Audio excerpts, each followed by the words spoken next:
Okay, come on in. Let's get right to it. In today's world, I mean, content creators are just everywhere, right? Everywhere. And there's this kind of burning question for a lot of people. Mm. How much money are these folks actually making? Yeah. Is it really all like private jets and million-dollar deals, or is the financial picture maybe, well, a lot more complex than it seems online? Oh, the online image can definitely be deceiving, that's for sure. What looks like just a lifestyle, it's often a full-blown business operation Right. with, significant costs you just don't see on camera. Absolutely. And that's pretty much exactly what this deep dive is all about today. We're going to crack open the world of pocket watching for content creators, figuring out how you can actually estimate sort of a creator's income using information that's, well, publicly available. Right. It's not about being nosy or anything. No. It's more about understanding the nuts and bolts of the creator economy. And we're learning this from someone who's actually living it. Exactly. So our source material for this, it comes from excerpts of a YouTube video transcript. Yeah. It's basically a class at something called Streamer University. Yeah. Led by a creator who goes by Professor Agent. It's on his channel. Agent 000 everything. Professor Agent, right. And he walks his audience through his actual framework for doing this kind of estimate. Exactly. He's teaching people how to do it. So our mission today is to take that framework, straight from the source and really break it down for you, the listener. We'll get into the key variables, the surprising nuances, and maybe some of the harsh realities involved when you try to put a number on a creator's earnings. And what the source makes clear, like right from the get-go, is this fundamental tension. Content creation is a business. There's revenue coming in, sure. Yes, but there are also substantial expenses going out. Big time. Yeah. And sometimes that drive to just create something amazing, to produce really great content, that actually takes priority over like immediate financial profit. That's a key point he makes. Okay, so let's unpack this framework then.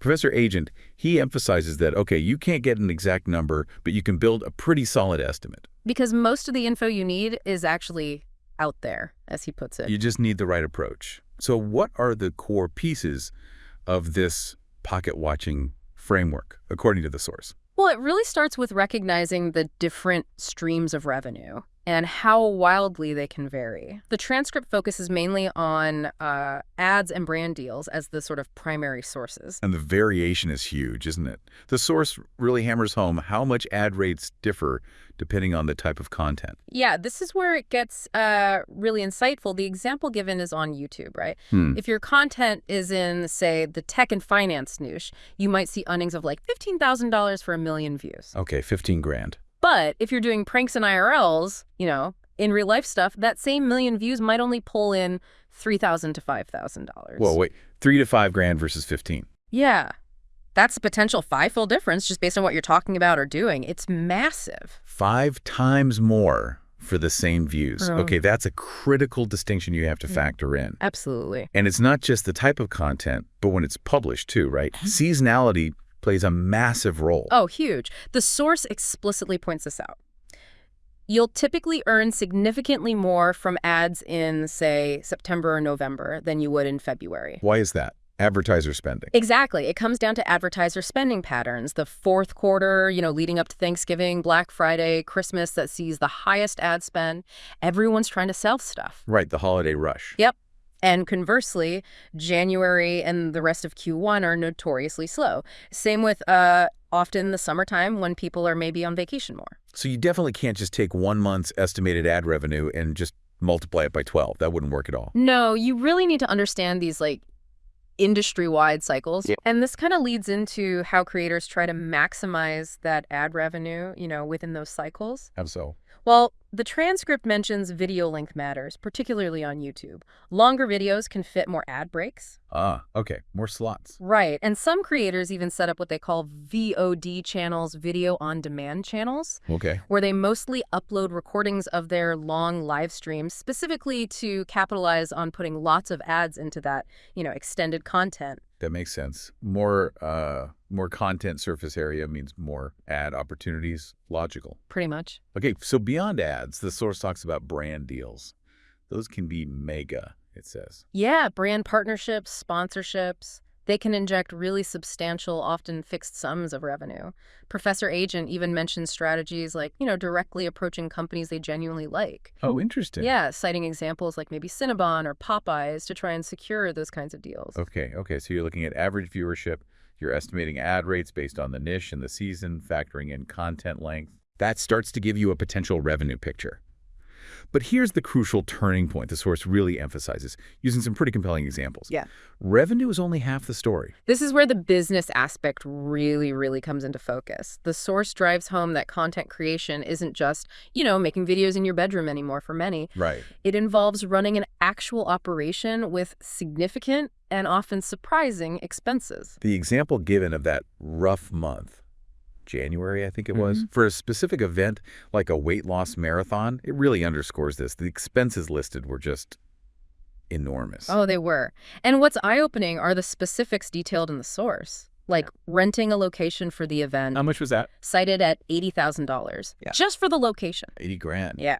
Plus other major costs tied just to that marathon production.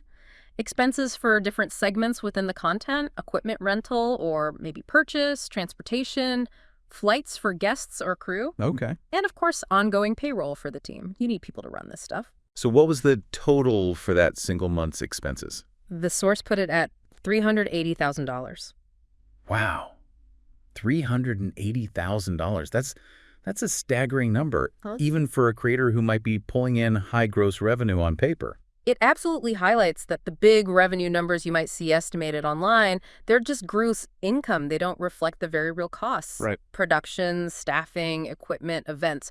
The source notes, these are business expenses. They're write-offs, meaning, they can be deducted from taxable income. Which helps with taxes, sure. It helps with taxes, but critically, it's still large sums of money that actually left the business. It's cash out. And the stark lesson from that January rough month example, what was the bottom line? Professor Agent stated they lost about $100,000 on that weight loss marathon event. Lost 100 grand. So financially, it was just a clear loss. A clear loss. But, and this is the really profound point the source makes, they were still happy with the content, though. The financial loss was partly unexpected because the ad rates in January were just terrible, like we talked about. Oh, yeah, the seasonality. Exactly. Doing that same event in, say, December likely would have made it profitable or at least closer to breaking even. So the takeaway isn't just about tracking income and outgoing money. It's understanding that for a creative business, maybe the return isn't always measured purely in immediate profit on every single project. That seems to be the message. The source suggests it's kind of cool to lose money as long as you're happy with the content. Interesting philosophy. Because the idea is high-quality content, something you're proud of, can deliver value and returns in other ways down the line. Brand building, audience growth, future opportunities. But how do you sustain that model? You can't just lose money all the time. Right, exactly. And the source addresses this. It provides an example of a more typical, better month. Okay. Where maybe they spent $500,000, still a huge amount, but generated $800,000 in revenue. So a $300,000 profit that month. Correct. And that $300,000 profit, it isn't just pocketed necessarily. It becomes the operating budget. It's the fuel for the next big, maybe ambitious idea, like funding Streamer University itself, the source mentions.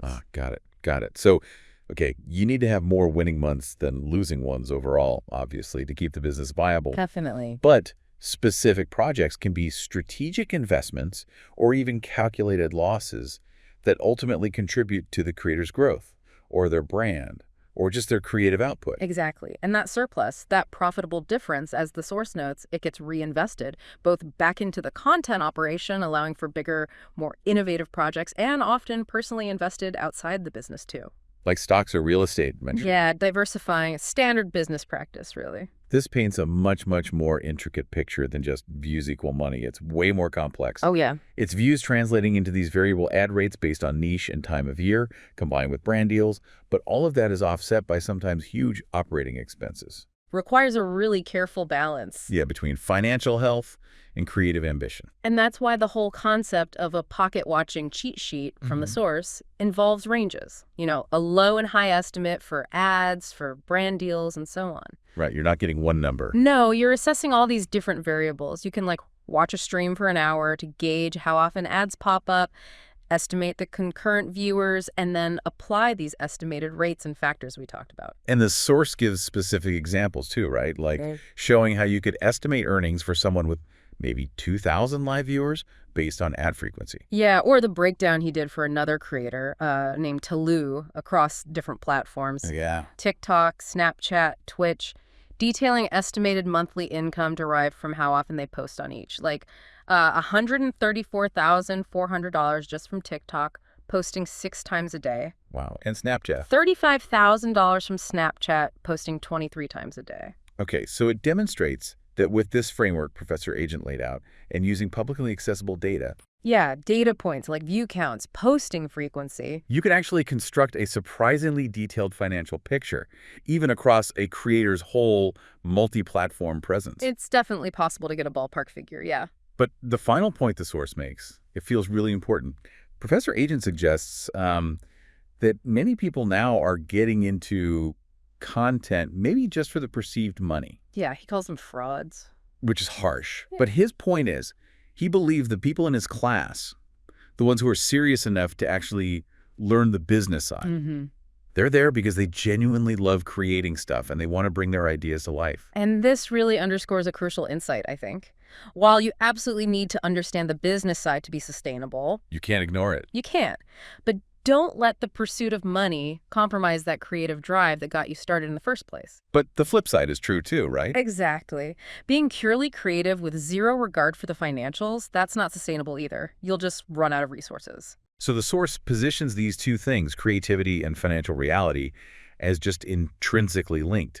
They have to work hand in hand for it all to function. Hand in hand. For successful operation, for Yeah. execution, yeah. And the parting advice from the source material. Bet on yourself. That's what he says. Don't shy away from a big idea just because it might seem financially risky or even if it might lose money initially. Because some risks, even if they don't pay off directly in dollars right away, They can be incredibly rewarding creatively. And that creative fulfillment, that great content that comes out of it. they can generate more buzz, more audience. Right. Which in turn becomes the operating budget, as the source puts it, that allows you to cook a little bit more, to try the next thing and ultimately grow. Okay, so let's tie this all together then. This deep dive into content creator pocket watching, it really shows us that figuring out what creators earn is, well, it's far more than a simple calculation. Way more than just views times a dollar amount. You have to understand the platform differences, the fluctuating ad rates based on content and season, the huge potential of brand deals, but also The substantial, sometimes massive costs of actually running content creation as a proper business. yeah, And the source material really emphasizes it's this continuous balancing act, isn't it? Pushing forward with ambitious creative projects. while simultaneously managing the financial realities. Exactly. Keeping the lights on, funding the next endeavor. They truly are hand in hand. And taking the time to understand this stuff, it isn't just about, estimating someone else's income out of curiosity. It's really gaining insight into the operational backbone of this massive and still growing industry. Definitely. So how does seeing this blend, this mix of creative ambition and hard business mechanics, how does that inform your own thinking? Whether you're navigating the digital world yourself, or maybe just thinking about your own projects, creative or otherwise. Yeah, and think about those examples Professor Agent's class shared. Projects that were clear financial losses but were still considered successful because they resulted in great content or fulfilled the creator's vision. Right. So if success for a creative venture isn't always measured purely in profit, how should we evaluate the value and the success of content and the people pouring their energy into creating it? What does that perspective mean for how you define success in your own life or work?